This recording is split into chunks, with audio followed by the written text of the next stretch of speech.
వేదిక మీద ఉన్న పెద్దలు మొదటిసారి ముఖ్యమంత్రి అయి మా నారాయణపేట్ గడ్డ మీద అడుగుపెట్టిన మన ప్రియతమైన నాయకులు రేవంత్ అన్న గారికి, మిగతా పెద్దలు శాసన సభ్యులకు, మా పెద్దలు గురునాథ్ రెడ్డి తాత గారికి, జితేందర్ అంకుల్కి, మిగతా వేదిక మీద ఉన్న ప్రతి ఒక్కరికి, మరి నారాయణపేట్ నలుమూలల నుంచి ఈరోజు ఇంత ఘనంగా మా రేవంత్ అన్నకి స్వాగతం పలికిన ప్రతి ఒక్కరికి కూడా పేరు పేరున ధన్యవాదాలు తెలుపుకుంటున్నాను.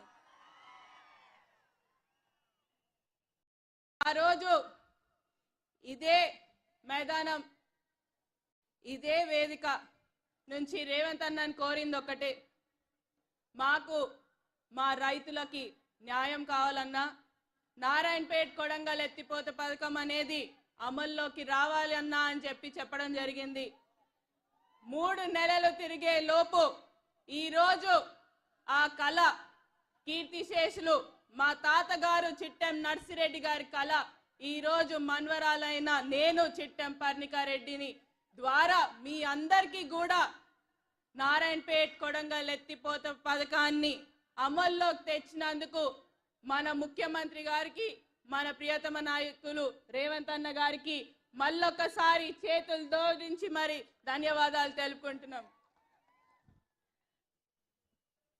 ఏ విధంగా అయితే పోయిన ఎన్నికల్లో మీరందరూ కూడా ఎంతో కష్టపడి అమ్మా మేమున్నామని చూపించిండ్రు. ఆ రోజు చెప్పిన ఏ విధంగా అయితే మీరందరూ వచ్చిండ్రో మీరే నా ధైర్యం, మీరే నా బలం అని చెప్పిన అదే విధంగా మళ్ళొకసారి ఇంత పెద్ద ఎత్తున తరలి వచ్చిన ప్రతి ఒక్కరికి కూడా మళ్ళొకసారి మీరందరూ కూడా నిరూపించుకుంది ఒకటే, ఏంటంటే పర్ణికమ్మకి బలం అంటేనే జనాబలం, జనాల బలం, మీరందరూ నా బలం అని మళ్ళొకసారి నిరూపించుకున్నందుకు ప్రతి ఒక్కరికి కూడా అక్కడ చివరిగా నించిన ప్రతి ఒక్కరికి కూడా పేరు పేరున ధన్యవాదాలు తెలుపుకుంటున్నాను.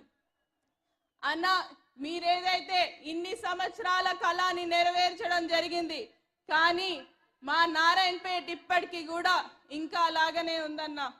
మాకు కావాల్సింది ఈరోజు మీరందరికి తెలుసు, నారాయణపేట్ మున్సిపాలిటీ అంటే చరిత్రలో మొదటి మున్సిపాలిటీ తెలంగాణలో అంటే మన నారాయణపేట్ మున్సిపాలిటీ.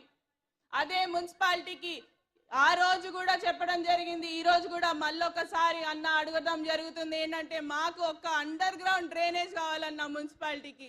మున్సిపాలిటీ చూడాలంటే పైకి చూస్తే డివైడర్లు, లైట్లు మంచిగా కనిపిస్తుంది, కానీ లోపలికి వెళ్తే ప్రజలు చాలా చాలా కష్టపడుతున్నారు.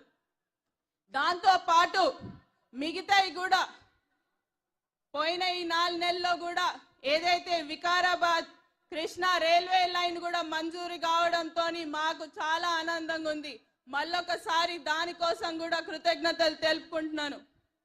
ఆ రోజు ఇదే సభలో మీ అందరు చెప్పడం జరిగింది, 6 గ్యారెంటీలు కాంగ్రెస్ ప్రభుత్వం అధికారంలోకి వస్తే 6 గ్యారెంటీలు తప్పకుండా ఒకటి తర్వాత ఒకటి చేసుకుంటే వెళ్ళొస్తామని చెప్పడం జరిగింది.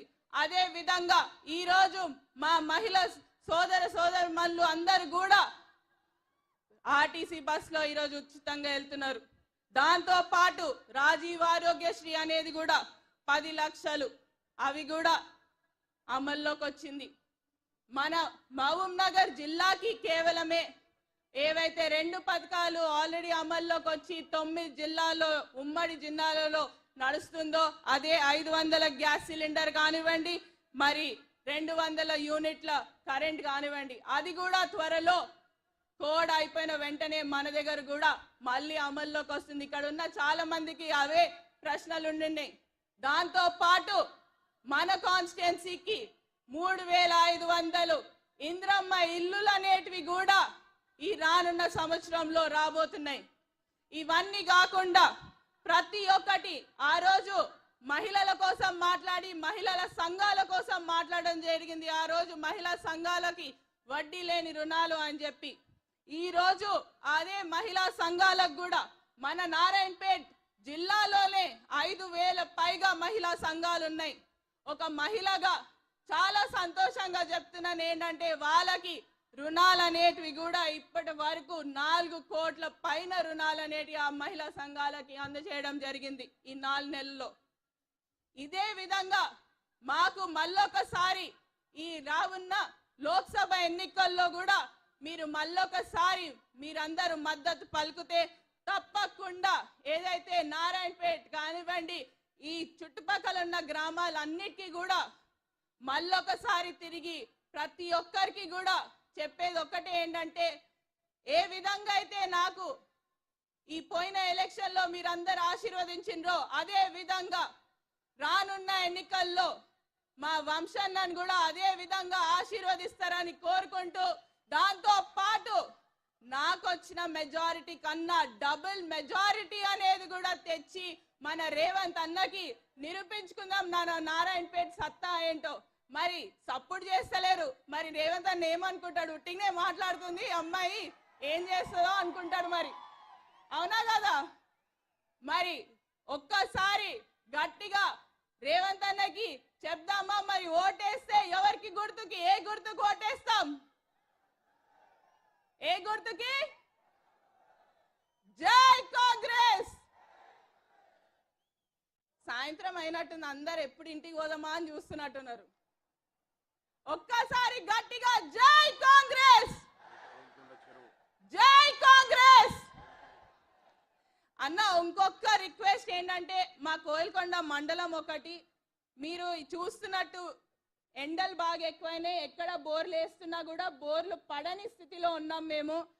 దాంట్లో ఏదైతే కోయల్ సాగర్ బ్యాక్ వాటర్స్ నుంచి ఒక చిన్న లిఫ్ట్ మా గణపతిరాయ్ చెరువుకి ఇస్తే మాత్రం తప్పకుండా అక్కడ కోయిల్కొండ మండలం కూడా తాగునీరుకి ఫస్ట్ గా వాళ్ళకి అందుతుంది, దాంతో పాటు సాగునీరు అనేది కూడా అందుతుంది. కాబట్టి అదొక్కటి మా రిక్వెస్ట్. దీంతో పాటు మీ అందరు ఇంత పెద్ద ఎత్తున వచ్చినందుకు ధన్యవాదాలు తెలుపుకుంటూ మరొకసారి జై కాంగ్రెస్, జై కాంగ్రెస్. హస్తం గుర్తుకే, హస్తం గుర్తుకే. చేయలైతే లేస్తలేవు, చేయలు కనిపిస్తలేవు. ఒక్కసారి హస్తం గుర్తుకే. సెలవు తీసుకుంటాను.